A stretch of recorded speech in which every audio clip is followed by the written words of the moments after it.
Alright, ladies and gentlemen, we actually had a request on a live the other day about kicking speed, and last night we did some shadow sparring, we did some bag work, and then I realized kicking speed is an issue, especially if you're not satisfied with it, because there are two elements to a kick, and that is structure and speed. Like my sensei always said, speed kills on the road and in the ring. A lot of people ask, how do you kick harder? Harder is not really the right question. Harder is just how much of my body I'm putting behind it. So what we're going to talk about is kicking speed and a couple of tricks my sensei has given me that has helped me for a very long time. And that is, how far am I kicking? Where is my leg and where is my target? So, step one, I bring the limb I'm using to attack closer to the target. I'm not going to, a lot of things you see in boxing is they stick out the jab hand halfway. It's defensive, but that's all it needs to travel, that's it. You're already cutting the time in half, and you kind of know it's coming. So the thing is, I'm not going to stand here with my leg and no. What my sensei told me is if I'm facing the bag and I want it to make contact nice and fast, take a small step out. Just take a small step. My center of gravity will move to the side, turning on the ball of my foot, and then all of a sudden, my entire center line and center of gravity is on the opposite side of the bag, bringing my kicking leg closer. So now, what would happen is if I did it the opposite way, I would have to travel all this way just to get to the target. But if I do it this way, I just need to basically pick up and snap. So now comes the other thing. Speed is great. Power is important. I'm not going to diss it, but what you want to avoid in the early rounds is kicking hard with big movements straight out the gate. Because this is great, especially if it's round 3 and your opponent is tired and footwork is not the same. So they're responding, but they'll eat it. And how this would happen in round 3 is you're tired, you're swinging,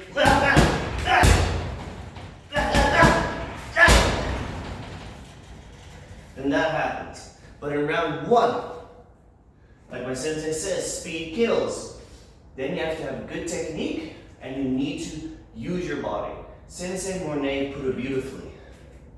If I put everything behind it as a unit, it's better. I'm not going to move my body and then punch. I'm not going to lean into it and reach.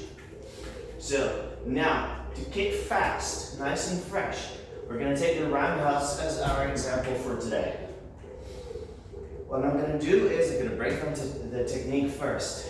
Starts with a knee up, and then I turn it, and then a snap.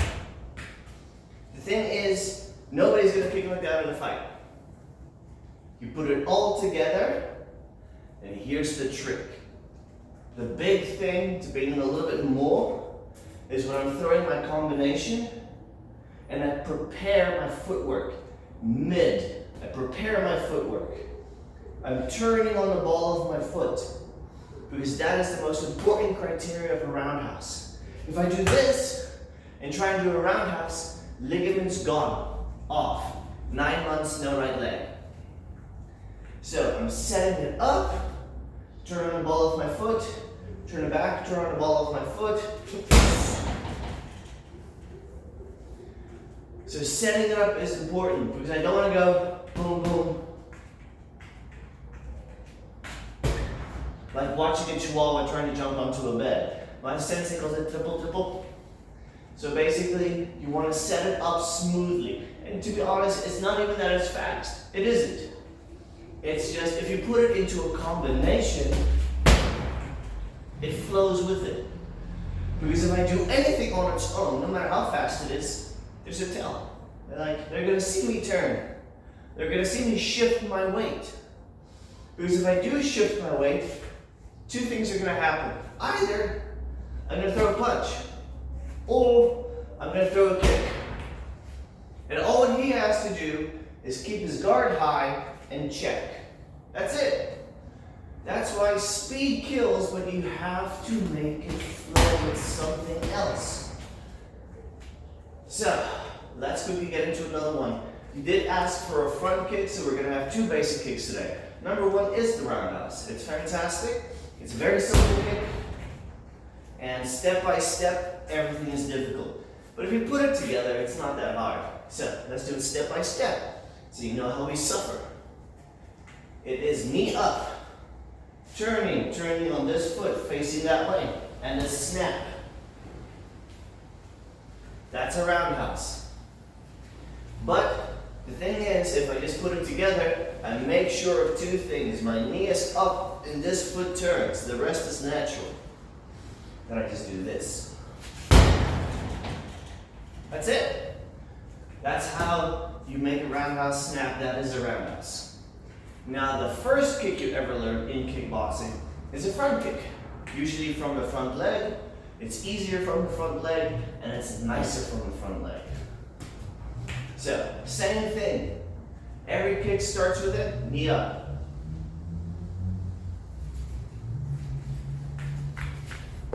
Not getting it. Okay. I thought my phone was ringing. Idiot!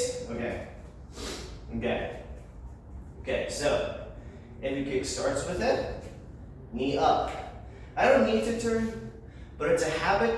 When this knee comes up, this foot turns, because he knows something's gonna come. So then you just knee up, snap it out using the ball of my foot. And then you chamber back in and to the floor. If I do it from the back leg, you'll notice there's a bit of a distance. So if I can touch it with that, look at where my center of gravity is. Look at where my body is actually sitting. If I stand firm, precisely where I was standing, and use the back leg, I'm stuffed.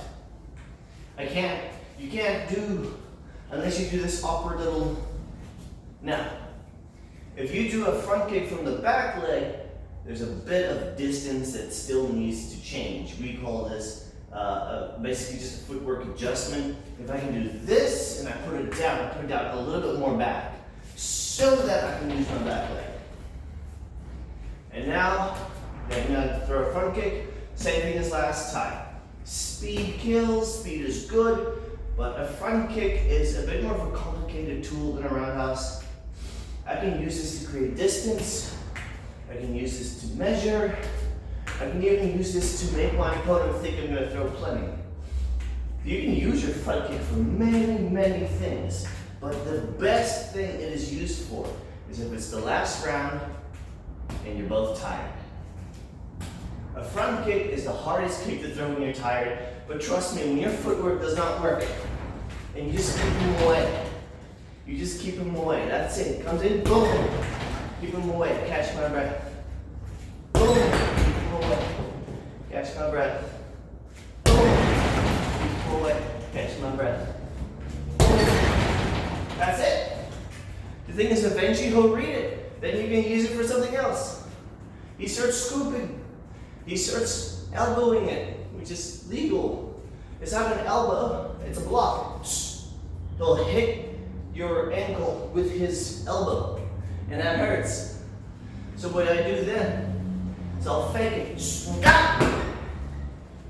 Sometimes I do the same thing with the roundhouse. If I throw it,